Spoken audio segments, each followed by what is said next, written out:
Halo Tribuners, bertemu kembali dengan saya Geok Mengwan dalam Tribun Corner. Tribuners, perkembangan teknologi kecerdasan buatan atau AI turut mempengaruhi perilaku konsumen baik secara nasional maupun global. Nah, dahulu kala orang-orang ini datang ke toko untuk membeli baju. Seiring perkembangan zaman, perilaku konsumen berubah dan memilih berbelanja secara online. Begitu pula dengan proses pengambilan keputusan pembelian. Kini calon pembeli tidak hanya menuliskan kata kunci di mesin pencarian, mereka kini memanfaatkan teknologi AI sebagai pihak yang mereka percayai untuk merekomendasikan produk atau barang yang mereka butuhkan. Nah, dari sinilah muncul potensi yang dapat digali lebih dalam oleh seller atau business owner untuk memanfaatkan AI dalam memaksimalkan aktivitas penjualan. Nah, kali ini bersama dengan Mas Dedi Budiman MPD selaku Founder Sales Director Indonesia di Tribun Corner. Kali ini kita akan membahasnya lebih lanjut kiat-kiat memaksimalkan potensi teknologi, kemudian khususnya ini AI ya untuk berjualan. Apa kabar Mas Dedi? Kabarnya luar biasa. Luar biasa. Karena kita biasa di luar ya. Aduh. Di tengah musim hujan, banjir iya, saat ini betul. harus tetap semangat ya, biar imun juga tetap bagus gitu. Siap, Mbak Gigi. Oke, nah Mas Dedi, saat ini apa saja nih kesibukannya sebagai Founder Sales Director Indonesia? Iya, kesibukan tentunya karena saya juga sebagai seorang sales trainer, kerjaannya ngajar di perusahaan-perusahaan. Jadi memberikan training buat teman-teman sales di seluruh Indonesia. Seperti itu Mbak Gigi. Oke, nah bisa disampaikan terlebih dahulu sih, apa sih Pak ini Sales Director Indonesia ini tuh apa sih? Oke, siap. Jadi Mbak Gigi dan juga Tribuners, saya memang ada punya beberapa komunitas. Salah satunya ada Sales Director Indonesia. Sales Director Indonesia itu adalah sebuah komunitas yang berisi para Sales Director dan C-level. Oke. Nah, kurang lebih sekarang member ada 400 di seluruh Indonesia, tapi sebagian besar di Jakarta. Tujuannya satu, untuk membangun network. Karena kita kan orang sales ya. Sales itu ujung-ujungnya ada target yang harus capai. Salah satu untuk mencapai target di Indonesia itu harus ada network. Betul. Ya, kalau orang mungkin di lapangan suka bilang, wah kita harus ada namanya the power of orang dalam gitu ya. Nah, orang dalam itu sebenarnya menjelaskan bahwa penting kita punya network. Nah, Sales Director Indonesia ini adalah rumah di mana kita bisa tukar network dengan orang-orang yang C-level Sales Director supaya ujung-ujung bisa berkolaborasi dan mendukung satu sama lain dalam konteks jualan. Oke, luar biasa. Nah, aku panggilnya kayaknya lebih baik Pak Dekaen karena tadi pas kita ngobrol Pak Dedi ini mau lanjut ke S3 ya atau lagi S3 ya? Lagi dalam proses bagi. Oke, berarti jurusannya apa nih Pak? Saya ngambil khusus sales jadinya. Khusus penelitian sales. tentang sales. Karena di S3 itu memang kita fokusnya kan penelitian di bidang riset dan saya riset tentang sales khusus. Oke. Karena kan seperti yang kita ketahui umumnya gitu ya, orang-orang tuh marketing, tapi ini sales. Iya. Karena memang nggak banyak orang yang rancu tentang marketing dan sales sebagai seperti itu. Oke, karena sales ini kan lebih kayak terjun langsung ke lapangannya begitu ya, untuk menjualkan produk begitu ya Pak ya. Nah, memang kita juga emang perlu tahu soal sales ini karena seperti yang Bapak bilang tadi masih banyak yang rancu dan juga kayaknya belum ada yang kayak ini kalau kita pengen tahu lebih dalam soal sales nih nanya ke siapa begitu ya Pak ya? Iya. Karena banyak persepsi di masyarakat orang menganggap itu sales sebuah profesi yang negatif konotasinya, sehingga banyak orang tidak mau jadi sales. Saya sering kali kan bawain training ya, ketemu ratusan orang, ribuan orang-orang sales. Saya bertanya tuh, siapa yang punya anak? Terus mereka punya anak. Terus tanya, kalau kita lihat, kalau pejabat, anaknya pejabat, artis, anaknya artis ya. Kalau orang sales, siapa yang anaknya mau jadi sales? Dan nggak ada yang mau. Iya, paling aja 5%. Ada pun banyak sedikit sekali. Jadi mereka tidak mengizinkan anaknya jadi sales. Tahu nggak Mbak Gigi, kenapa mereka nggak mau? Kenapa tuh? Mereka bilang gini, cukup saya aja yang menanggung penderitaan ini, katanya gitu ya. Berarti sales dianggap pekerjaan yang menderita gitu ya? Menderita karena mungkin karena target seperti itu. Karena mereka banyak yang nggak hanya tahu hal negatifnya, tidak melihat hal positif yang selama ini tidak sampai ke masyarakat mungkin. Seperti itu Mbak Gigi. Apa tuh hal positif yang masyarakat kayaknya belum banyak yang tahu soal sales? Siap. Jadi yang pertama adalah ketika kita jadi sales, kita itu punya network yang sangat powerful. Contoh, sales mobil. Ketika dijualan mobil, jualannya ke orang-orang yang punya duit atau tidak punya duit? Yang punya duit tentunya. Punya duit. Ketika kita punya customer yang punya duit, itu jadi network kita gak? Betul. Bayangin kita punya 10, 100 orang yang kenal kita. Bagus gak buat kita? Sangat bagus. Jadi networknya sangat bagus. Yang kedua, ketika jadi sales, dia punya penghasilan tidak terbatas Mbak Gigi. Iya, jadi mungkin saya ceritain pengalaman saya sendiri Mbak Gigi ya. Jadi saya tahun berapa ya? Tahun 2001 tuh ya, dalam kondisi yang tidak mudah. Kenapa? Karena waktu itu saya punya usaha dan gagal. Bangkrut lah. Saya punya utang sekian puluh juta. Saat itu juga saya sudah punya pacar, sudah pacaran 7 tahun ya. Nah pacar saya nanya, kapan kita menikah? Iya. Saya nggak punya duit gitu ya. Akhirnya bingung, ya saya dulu waktu baru lulus SMA, saya pernah jadi sales. Sebelum akhirnya usaha dan gagal. Saya bilang, yaudah saya balik lagi jadi sales. Dan di tahun 2001, saya akhirnya jadi sales lagi. Nah, sales itu ada target. Saya dikasih target 100%. Ya. Nah, akhirnya saya berjuang di tahun 2001. Kira-kira menurut Mbak Gigi ya, saya berhasil mencapai target berapa persen? Kira-kira. Dari 100%, harusnya 100%. Jadi saya dapat target nih. Lihat, harus capai 100% ya. Nah, waktu itu kurang lebih kalau 100% dapat komisi 10 jutaan. Nah, kira-kira waktu itu saya punya utang orang cukup banyak, terus harus menikah. Nah, kira-kira saya berhasil mencapai target berapa persen? Kira-kira feeling. Karena baru dari masa terpuruk, kayaknya mendekati 100. Mendekati 100 ya?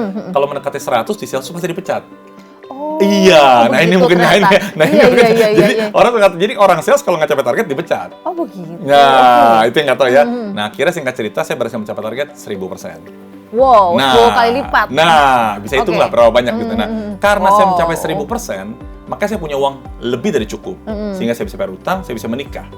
Nah, itu contoh konkret. Bagaimana orang kalau jualan, itu bisa penghasilan tidak terbatas. Lalu timbul pertanyaannya, apa bedanya sama entrepreneur? Nah, beda. Jadi banyak sekali orang bilang, kalau anak muda suruh jadi entrepreneur, boleh nggak? Boleh-boleh saja. Cuma sebenarnya itu banyak barrier yang mereka tidak sadar gitu ya. Kalau mereka mau jadi usaha, mereka harus bisa produksi produk, terus mereka punya network, punya keterampilan berbagai hal. Nah itu mereka tidak punya. Nah padahal kata kunci untuk jadi entrepreneur yang sukses, harus bisa apa Mbak? Menjual produk. Nah, menjual produk. Nah, di mana mereka belajar menjual produk? Nah, ada sekolahnya nggak? Enggak lagi. Nggak ada sekolahnya. Balik marketing. Nah, orang marketing ya, marketing berbeda marketing. Iya. Jadi sales itu membentuk seorang untuk nanti kalau berhasil, dia bisa jadi seorang entrepreneur. Nah, jadi daripada mereka jadi entrepreneur, sebaiknya coba dulu jadi sales. Kuat nggak? Karena sales itu adalah kawah candra di muka, membentuk mentalnya. Kalau jadi sales saja gagal, bagaimana jadi entrepreneur? Nah, kalau jadi sales itu tidak pakai modal. Kalau entrepreneur perlu modal. Misalnya Mbak Gigi mau jualan bakso, butuh modal 5 juta. Pasti berhasil nggak? Belum tentu. Iya, betul. Kalau gagal, duit 5 juta yang kemana? Hilang. Kalau jadi sales perlu modal nggak? Nggak perlu. Nah, terus kalau jadi entrepreneur ada mentornya nggak? Belum tentu. Kalau kerja sales ada supervisor nggak? Ada manajer nggak? Ada yang bimbing nggak? Ya, itu yang berbeda. Nah, itu orang nggak tahu, Mbak Gigi. Jadi sarana latihan juga ya sebelum kalau misalnya mau punya bisnis sendiri dan bahkan nggak punya bisnis sendiri nggak apa-apa. Karena tadi sales juga tidak terbatas penghasilannya. Betul. Oke. Ini salah satu hal yang mencerahkan juga. Baru tahu nih, banyak yang baru tahu. Kayaknya Mbak Gigi abis ini mau pindah jadi sales ya. Aduh. Tapi berarti sudah berapa lama Pak Deddy ini jadi sales ya? Jadi saya lulus SMA tahun 94. Lulus langsung jadi sales. Sampai hari ini pun saya jadi sales gitu ya. Berarti sekitar 15 tahun. 30 tahun ya, 30 tahun. Dari sejak 94. 94. Iya, 94. Tapi untuk yang mendirikan yang apa namanya? Jadi sales trainernya saya itu? mulai tahun 2010, jadi 16 tahun. 16 tahun. Berarti sudah berapa banyak membernya, Pak? Kalau saya member lama, kalau di mungkin bukan member tepatnya, tapi klien-klien saya itu saya baru saja belum cek, udah 500-an lebih perusahaan, hampir 1000 perusahaan di seluruh Indonesia. Wow. Berarti bisa dibilang Bapak ini sebagai bapaknya sales begitu ya? Bapak sales Indonesia gitu ya. Karena kan balik lagi tadi kayak belum ada figur yang kita bisa tempat kita bertanya sales tuh kayak gimana sih dan sebagainya. Bisa nih kalau misalkan yang mau tertarik hubungi Pak Deddy. Nah kita balik lagi nih soal tren dan juga marketing saat ini. Nah menurut sudut pandang Bapak bagaimana sih saat ini tren dan juga marketing kayak gini, penjualan kayak gini? Mungkin saya tidak expert di marketing, saya masuk ke sales ya. Jadi tren sales seperti saat ini tadi Mbak Gigi buka dengan sangat bagus sekali ya. Jadi mungkin Mbak Gigi dan Tribuners mesti mengerti sekarang sedang terjadi perubahan yang sangat luar biasa. Perubahan perilaku. Jadi kalau misalnya saya butuhkan sesuatu, Mbak Gigi butuh sesuatu, dulu kita klik di Google, itu keluar listnya. Nah, list yang paling di atas itu pasti dicari semua orang. Nah, itu kalau bahasa yang agak sedikit rumitnya, orang sebut SEO. Search Engine Optimization ya. Nah, orang cari. Tetapi sekarang, behavior perilaku pelanggan berubah. Jadi ketika mereka cari, misalnya saya mau cari tukang ketoprak enak di Palmerah gitu ya. Saya ketik, kalau list kan, yang mana yang bagus? Nah, kalau kita buka Chrome itu, biasa selain Google, di sebelahnya ada AI mode, betul kan? Nah, kalau kita klik AI mode, ketoprak yang enak di Palmerah, mana sih? Dia akan keluar referensi. Dari sekian banyak ketoprak enak, yang banyak di review, yang bagus adalah 3 ketoprak di A, B, sama C. Nah, kalau buka Google, ada sekian banyak pilihan. Kalau tanya AI, ada 3 pilihan. Kira-kira lebih gampang apa lebih susah milih? Lebih gampang. Lebih cepat atau lebih lama? Lebih cepat. Sekarang kebayang nggak kalau Mbak Gigi punya produk? aduh mau beli shampoo yang bagus apa ya? Shampoo, semua bilang bagus, betul nggak? Tanya AI, kalau shampoo yang bagus buat rontok umur segini bagusan apa ya? Dikasih, ini nih, kira-kira lebih percaya nggak? Lebih percaya. Nah itu terjadi perubahan. Kalau dulu namanya search engine, sekarang adalah generative engine. AI mengenerate informasi itu disampaikan kepada kita. Jadi kita tinggal milih mau yang mana.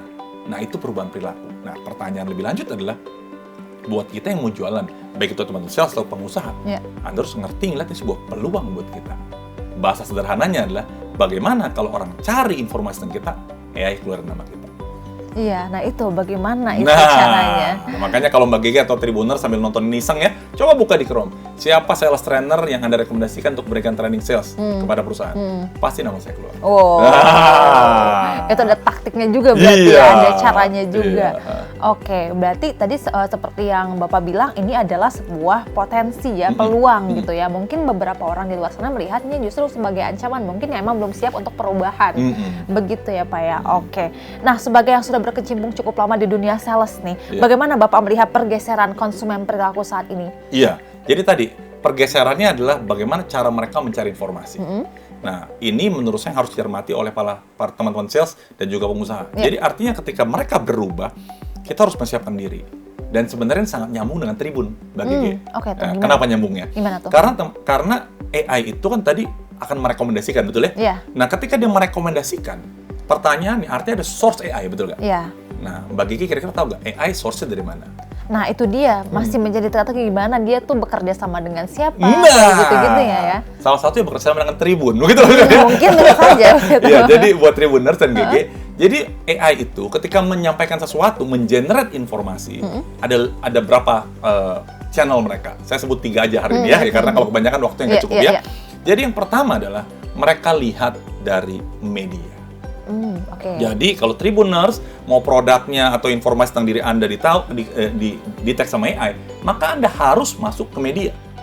Jadi Tribun mengeluarkan tentang GG adalah siapa segala macam. Nah, ketika si AI cari dari Tribun, dia jelas. Jadi harus nama Anda, produk Anda harus masuk di media. Tapi nggak boleh sembarang media. Betul. Kenapa? Kalau tanda kutip medianya abal-abal, AI juga nggak berani ambil.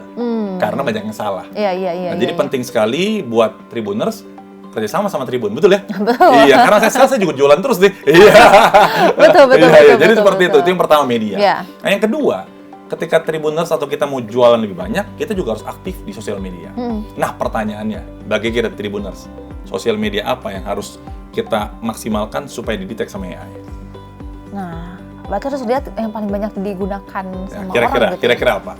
Kayaknya belakang ini Instagram sama TikTok. Instagram sama TikTok ya? Nah, ini saya konfirmasi ya. Jadi AI kurang terlalu suka ngambil dari yang 2 disebutkan. Oke. Berarti dari mana tuh? Nah, AI itu paling suka dari LinkedIn. I see. Kenapa? Karena LinkedIn itu profesional. Ya. Kalau orang ngomong di Instagram, di TikTok, siapa yang ngomong? Nggak jelas.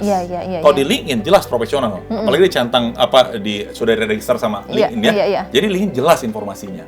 Nah, jadi artinya apa? Buat teman-teman sales dan juga para pebisnis, Anda harus memastikan akun LinkedIn Anda bagus dan jelas.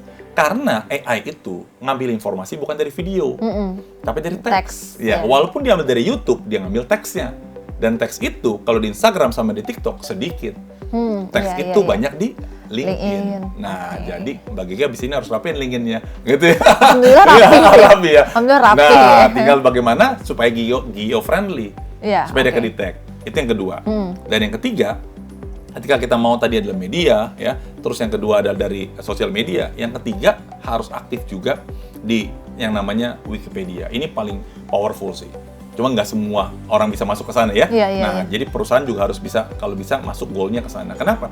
Karena AI itu ambil data paling banyak adalah lewat Wikipedia. Dan bahkan baru berapa bulan lalu Wikipedia akhirnya tanda kutip malak-malakin AI, lu bayar dong ngambil data kita. Jadi seperti itu. Nah, tadi Bapak menyebut soal GEO atau GEO itu ya. Nah, tapi ada lagi yang saya baca tuh ada EIO juga atau AEO itu. Nah, perbedaannya apa dan bisa dijelaskan apa itu? Jadi generatif sama answer engine optimization. Bedanya adalah kalau generatif itu ketika kita tanya, AI akan mensinkron dari informasi disimpulkan seperti apa. Kalau AEO itu adalah AI langsung jawab. Misalnya, Siapa sales trainer terbaik yang rekomendasikan? Deddy Budiman. Siapa founder sales director Indonesia? Deddy Budiman. Answer. Dan orang sekarang main AI makin malas ngetik. Pakai apa sekarang? Voice. Nah, ketika voice kan dijawab. Nah, itu answer yang jawab. Jadi jawaban pendek-pendek. Yang mana, di mana, siapa, itu answer. Nah, makanya artinya misal tahu ini produk ini apa ya? Itu kan dijawab sama AI kan. Nah, ketika ini apa, AI itu menjawab dengan answer. Nah, artinya ketika answer, dia harus ada informasi. Apa bedanya produk A sama produk B? Dia nyari dari mana? Nah, sedangkan kita nggak punya informasinya. Nah, saya tambahin tadi 3 kan, ini 1 lagi. Website dari perusahaan harus diberesin. Oke. Karena informasi yang dipercaya sama AI, salah satunya adalah website perusahaan. Jadi itu semua kalau orang nanya, apa bedanya ini sama ini? Kan answer langsung jawab ya. Langsung jawab, bedanya ini. Ya, jadi, nah itu harus dipersiapkan di website. Tapi sebenarnya ujung-ujungnya yang paling penting adalah di media. Kenapa? Karena media paling disukai sama AI. Nanti media masukin di website, media masukin di sosial media. Nah itu mendukung. Oke, karena media juga kayaknya lebih sering diakses daripada kayak website perusahaan. Karena kan orang lihat mencari apapun gitu ya, kebanyakan dari media juga. Nah, ini menarik lagi ya, ada pertanyaan bagus. Jadi sekarang ini ketika orang, Pak saya bikin website, tapi nggak ada yang baca. Nah, perlu diperhatikan baik-baik. Terjadi perubahan perilaku. Kita punya website, Tribuners punya website. Boleh tidak dibaca orang, tidak apa-apa. Tapi yang penting harus dibaca sama AI tadi. Nah, itu. Oke. Nah, jadi jangan, Pak saya punya website nggak ada yang kunjungin. Anda nggak tahu informasi Anda diambil sama AI. Betul nggak? Ketika produk ini segala macam, dia ngambil dari mana? Kalau website jelas, misalnya orang tanya tentang Deddy Budiman, dia lihat website Deddy Budiman. Oh ada. Nah, makanya harus nulis. Makanya sejak saya tahu konsep ini, Mbak Gege, hampir tiap hari saya nulis di website. Di website itu. Dan saya optimalkan GO dan AEO. tadi. Oke. Nah, berarti dengan adanya GO dan AEO ini, SEO berarti masih tetap harus kita perhatikan, Pak, atau gimana? Siap, tetap diperhatikan, tapi sebenarnya belum berubah. Kalau dulu kan yang penting paling atas. Nah, AI tidak ngeliat paling atas. Iya, karena itu bisa bayar semua kalau macam media. Betul. AI itu ngelihat dari sumber-sumber yang bisa dipercaya. Maka balik lagi tadi, ada 4 sumber paling nggak. Websitenya dirapin yang benar artikel. Kedua, medianya juga harus bagus. Yang ketiga, sosial media LinkedIn-nya harus dibaikin. Sama yang keempat, tadi kita lihat bahwa Anda harus masuk ke Wikipedia, tapi itu ujungnya lah. Iya. 3 dulu yang Anda fokusin. Oke. Nah, dari konsep GEO dan AEO ini nih, Pak, bagaimana ini mereka mempengaruhi cara konsumen mencari informasi dan akhirnya berbelanja, Pak? Iya, jadi data menunjukkan dengan mereka direkomendasikan sama AI, keputusan menjadi lebih cepat. Dibandingkan dia ngelihat data begitu banyak, dia pusing kan? Dia pusing, dia milih lama. Tapi begitu rekomendasikan ini 3, dia lebih cepat milih yang ini. Seperti, dan itu biasa AI juga ngasih rekomendasi link ke website kita atau informasi. Nah itu bagus. Jadi journey-nya customer pun sudah berubah, Mbak. Nah, jadi intinya adalah Tribuners harus tahu bagaimana cara bisikin AI. Oke. Nah, tapi ini berarti brand ini harus mulai berpikir seperti AI, begitu, Pak? Bukan berpikir seperti AI. Harus tahu bagaimana cara bisikin yang tepat AI. Supaya ketika orang tanya, brand dia yang keluar. Oke, jadi lebih memanfaatkan teknologi AI ini, bukan menjadi seperti AI-nya itu. Jadi orang suka bingung gimana. Jadi sekarang adalah kita bagaimana, orang bilang, aduh AI terus susah kalau enggak. Bagaimana AI itu jadi teman kita, jadi partner kita, supaya mendukung kita, supaya awareness semakin bagus. Oke, dengan mengetahui tadi pola-polanya itu ya, Pak ya. Nah, aku membaca Bapak ini dikenal dengan konsep 7P. Ya, ada 7 steps of selling. Ini prospecting, preparing, probing, presenting, persuading, purchasing, dan pursuing. Nah, bagaimana konsep ini mengadopsi AI ini, Pak, dalam aspek penjualan? Siap. Kalau saya jelasin 7 langkahnya, waktunya nggak cukup. Saya jelasin salah satunya aja ya, tentang prospecting. Nah, jadi Tribuners harus paham ketika bicara tentang prospecting, itu mencari prospek. Mencari prospek ada 2 macam. Yang pertama adalah outbound. Kita mencari. Siapa yang beli produk kita cari. Tawarin, outbound. Tapi selain outbound, ada namanya inbound. Inbound itu orang datang ke kita. Datang, udah siap. Nah, outbound sama inbound, AI bisa bantu dua-duanya. Outbound, ketika saya mau ketemu Mbak Gege, saya harus kenal sama Mbak Gege. Saya gunakan AI informasi, AI kasih tahu tentang Mbak Gege seperti apa. Outbound. Tapi yang lebih bagus lagi adalah ketika inbound. Inbound itu adalah ketika orang cari saya misalnya, perusahaan mau bikin training nih, siapa sales trainer yang bagus ya? Dia cari di AI, keluar nama, Deddy Budiman. Ketika keluar nama, dia hubungi saya. Itu kan inbound, betul kan? Iya, betul. Nah, mereka hubungi saya. Ketika inbound mereka hubungi saya, rasio closingnya lebih besar atau lebih kecil dibandingkan outbound? Lebih. Kalau outbound saya cari-cari betul ya. Iya. Pak, saya Deddy Budiman, saya Iya, nawarin iya, segala iya, macam iya, saya presentasi iya, iya. outbound. Kalau inbound dia datang, Betul. Pak Deddy saya mau undang Pak Deddy training. Rasio closingnya lebih besar kalau saya outbound atau inbound? Inbound. Inbound. Nah, jadi artinya AI itu ngebantu kita. Bagaimana setiap sales teman-teman sekalian jual properti, jual mobil, orang ketika cari sales mobil yang saya bisa percaya di Jakarta siapa namanya keluar, dia akan ngomongin, Pak, saya mau beli mobil dong. Rasio closingnya pasti lebih besar dibanding kita cari satu persatu. AI bisa ngebantu. Oke, jadi benar-benar memang teknologi ya, AI ini adalah alat yang mempermudah hidup manusia dan begitu juga di bidang penjualan. Iya, jadi orang suka sales, suka takut, Pak, kita bakal disandingkan sama AI. Sebenarnya bukan seperti itu. Jadi AI tidak menggantikan orang sales, tapi orang sales yang kerjanya tidak pakai AI akan digantikan oleh orang sales yang kerja pakai AI. I see. Jadi bukan pergeseran si orang ke AI, tapi orang yang nggak ngerti sama orang yang ngerti. Iya, karena AI itu asisten yang sangat baik sekali. Oke, AI asisten yang sangat baik sekali. Oke, nah Pak, terkait dengan profesi sales di Indonesia nih Pak, seperti apa perkembangan ekosistem salesnya nih Pak di Indonesia? Nah, ini menarik ya. Iya, ini penting sekali buat tribuners juga ngerti bahwa banyak orang tuh nggak mau jadi sales. Padahal data berkata berbeda. Oke. Iya, BPS 2025 bulan Februari baru merilis. Dari 145 juta tenaga kerja di Indonesia, 30,8 juta itu orang sales. Oke. Jadi dari 5 orang, 1 orang itu pasti sales. Pasti sales. Nah, orang nggak ngeh begitu ya. Nah, itu yang banyak orang nggak tahu. Padahal sales itu banyak sekali. Dan pemerintah sering bilang, kita mau menyediakan lapangan kerja. Lapangan kerja apa? Nah, lapangan kerja yang paling besar adalah sales. Karena setiap perusahaan butuh sales. Betul. Dan saya kebetulan banyak relasi kan ya, semua butuh sales. Nah, makanya saya lihat satu hal yang penting, bagaimana sales ini berkontribusi terhadap kemajuan Indonesia. Nah, makanya saya juga sedang buat program namanya Gerakan 1000 SMK Sales Naik Kelas. Nah, itu kita mengedukasi kurang lebih 100 sekolah SMK di seluruh Indonesia, 30 provinsi, serta 2.000 anak. Kita ajar mereka selama 3 tahun untuk ngerti tentang profesi sales seperti apa. Dan kita hubungkan dengan perusahaan-perusahaan. Jadi ada Kawan Lama Group, ada Yamaha, ada beberapa perusahaan. Kita kolaborasi supaya anak-anak itu terdampingi. Materi dari saya, perusahaan juga klien saya, ini saya hubungkan. Belum lama baru minggu lalu kita ajar mereka lewat live TikTok. Jadi saya live, mereka dengerin, kita belajar. Jadi intinya, kenapa saya ajar mereka tentang profesi sales? Supaya ketika mereka lulus, perusahaan udah siap, oh ini anak bisa jualan, langsung dapat pekerjaan. Udah punya portfolio begitu ya? Iya, portfolio, skill, network, semuanya punya. Betul. Dihubungin dari awal.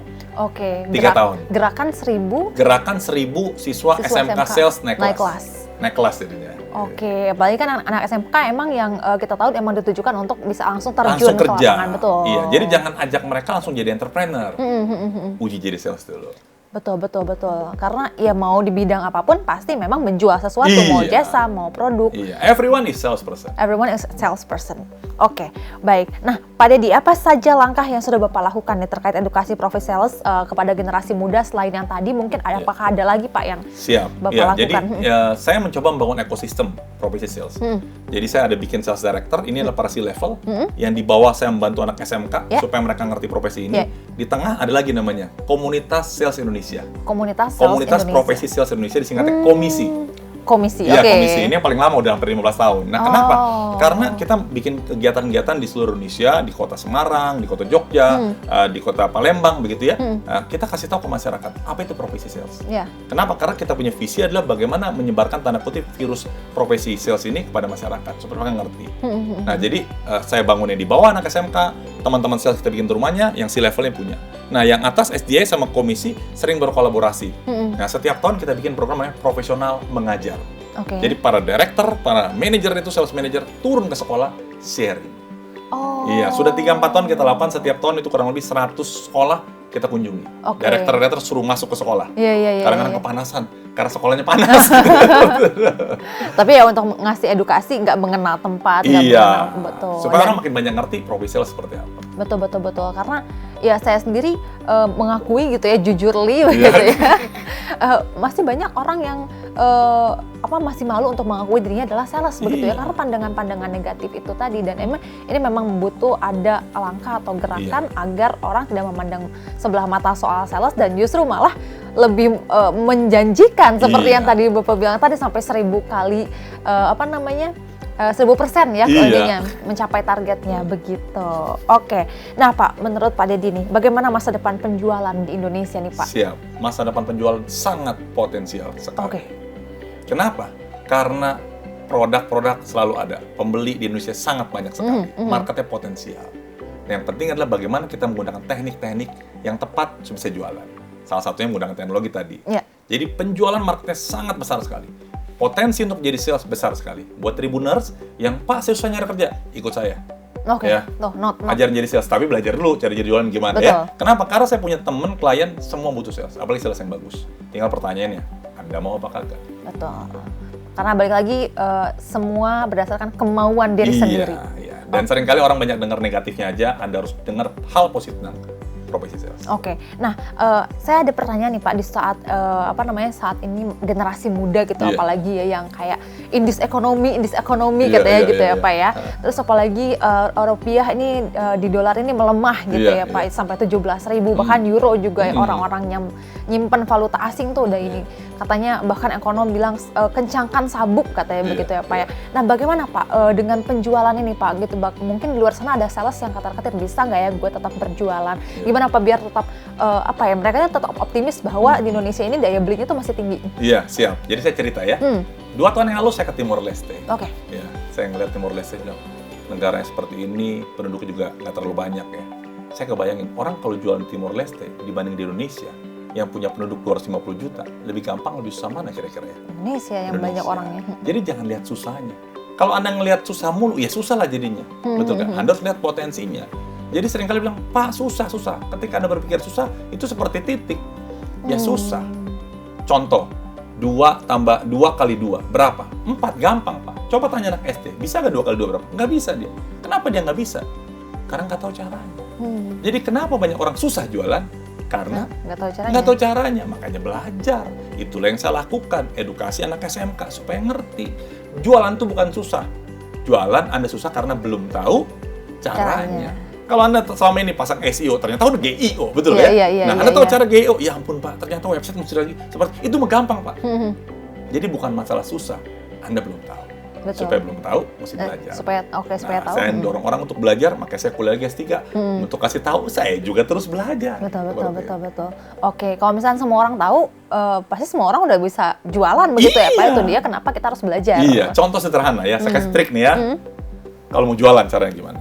80% penolakan itu lagi. Jualan produk apapun. Iya, mau jual produk apa? Sebutin produk apa? Baju, rumah, mobil ya. Ketika Anda jual mobil, kasih harganya. Berapa mobilnya? 500 juta. Customer jawabnya apa? Mahal amat. Anda jual baju 100.000, kasih tawaran 100.000. Customer bilang apa? Mahal. Semua customer pasti bilang mahal, betul kan? Iya. Nah, terus pertanyaannya kalau orang bilang mahal, jawabnya apa? Emang kualitasnya gitu, emang harga mahal. gitu. Iya Pak, karena produk kita terbaik, produk kita bagus, produk kita gimana ya? Sekarang saya kasih informasi sedikit. Ada persepsi di masyarakat. Persepsi tentang profesi sales, tentang orang yang jualan. Persepsi di masyarakat, orang yang jualan itu ngomongnya, banyakan ngomong bohong apa ngomong bener? Persepsi ya? Iya, persepsi ya, teman-teman, persepsi. Iya. Bohong, betul ya? Jadi kalau bilang, mahal. Terus sales bilang, wah ini barangnya bagus Pak, betul ya? Yang ngomong siapa? Sales. Dipercaya apa kagak? Kagak. Jadi ngomong dia percaya apa kagak? Kagak. Jadi orang jadi beli gak? Kagak. Iya, enggak. Pak susah banget Pak. Kenapa susah? Karena nggak tahu caranya, betul ya? Saya kasih tahu caranya. Jadi kalau orang keberatan, jangan langsung dijawab. Tanya dulu, jual produk apa misalnya, Mbak Gigi? Mbak Gigi soalnya abis ini mau jualan banyak nih. Ya. Aduh. Ya, jualan apa? Misalnya jualan apa? Misalnya tadi mobil deh. Mobil ya, gitu Mbak Gigi kan. jual mobil ya. Oh mahal customernya. Kalau saya Mbak Gigi, mahal. Saya bilang, mahal ya Bu ya. Mahal dibandingkan dengan yang mana ya Bu? Boleh ceritain. Oh saya dapat dari showroom ini harga segini. Ibu dilihat loh perbandingannya. Coba dia ada ini, ada itunya kan? Iya. Nggak ada ya. Iya. Beda ya. Jadi persepsi mahal antara customer sama kita itu nggak sama. Kita harus probing dulu, digali dulu jelas, baru nanti di closing. Jangankan jual mobil, baginya masih ke pasar becek kah? Di Palmerah tuh ada pasar tuh. Udah jarang. Udah jarang, banyak kan pakai GoFood begini. Ya, coba Mbak Gigi beli sayur kangkung. Bang, kangkung seket berapa? 5.000, langsung beli apa kagak? Enggak. 10.003, betul ya? Iya. Ditawarkan ya? Iya. Sedih gak tukang sayurnya? Sedih? Enggak, itu biasa, betul gak? Gitu. Iya, karena jualan itu adalah seperti bertinju. Jadi jangan nangis, pas saya ditolak mulu. Iya, itu hal yang biasa. 80% penolakan itu lagi. Dia mahal, kompetitor lebih murah. Pak, di toko sebelah lebih murah. Iya Pak, tokonya cuma sebelah, betul ya? Toko sebelah lebih murah. Kita jelasin. Iya. Nah itu. Masalahnya bukan nggak bisa jualan, nggak tahu cara jualannya. Makanya mesti belajar. Oke, ini tadi satu case doang udah cukup tercerahkan. Oh, ternyata gitu ya. Ternyata gitu. Berarti mau jualan habis ini soalnya ya. Iya, karena biasanya kan kalau orang-orang yang budak korporat pengennya pas di hari tuanya ya jual sesuatu gitu ya. Nah, kenapa nggak dari sekarang jualannya? Nah, itu dia. Iya. Sebelum punya bisnis tadi jadi salesnya. Iya, mentalnya kuat gak? Betul. Gitu. Apa bisnis ini berubah haluan? Iya. Ntar saya khusus udah buat Mbak Gege ya. Oke, nah terakhir nih Iya. Pak Deddy ini. Selain mengadopsi teknologi, apa sih aspek fundamental yang harus diperhatikan oleh mereka yang terjun di dunia sales? Oke, teman-teman, tadi saya bilang ada persepsi di masyarakat bahwa sales itu tukang bohong. Padahal itu bukan persepsi yang benar. Nah, mungkin ada bukan salesnya. Saya sebut itu sama seperti gini. Pak, polisi itu begini-gini. Oh, bukan. Polisi itu baik. Yang nggak baik itu oknum polisi, betul ya? Sales banyak yang bohong. Yang bohong bukan sales. Ya. Yang bohong oknum sales. Nah, jadi dengan seperti itu persepsi masyarakat banyak yang nggak benar. Nah, tugas kita menjaga integritas kita. Jadi jadilah seorang sales yang dipercaya. Kalau orang percaya sama kita, dia akan beli lagi sama kita. Penjualan tidak berakhir di penjualan pertama. Tapi bagaimana dia mau beli lagi. Jadi penjualan berkelanjutan dan juga ada referensi. Jadi jaga nama baik. Oke, jaga nama baik. Selain adaptif, tapi juga yang tadi, jaga nama baik. Iya. Oke, makasih banyak Pak Deddy. Sama-sama. Banyak banget tercerahkan insight-insightnya, bagus banget. Dan Tribuners balik lagi tadi, kalau misalkan memang tertarik untuk belajar di dunia penjualan atau sales ini, bisa segera hubungi Pak Deddy. Apalagi tadi kan gampang sekali untuk ditemukan di Google nih, gitu kan, AI, di AI Deddy ya. Budiman siapa nanti habis nonton, ketik ya Deddy Budiman. Nah, dicoba Ya, tuh. dicoba ya. Langsung testimoni. Iya. Oke, terima kasih banyak Siap, Pak sama-sama. Deddy. Dan itu dia obrolan kita kali ini. Saksikan terus tayangan lainnya di kanal YouTube Tribun News. Saya Giok Mengwan, pamit undur diri. Sampai jumpa.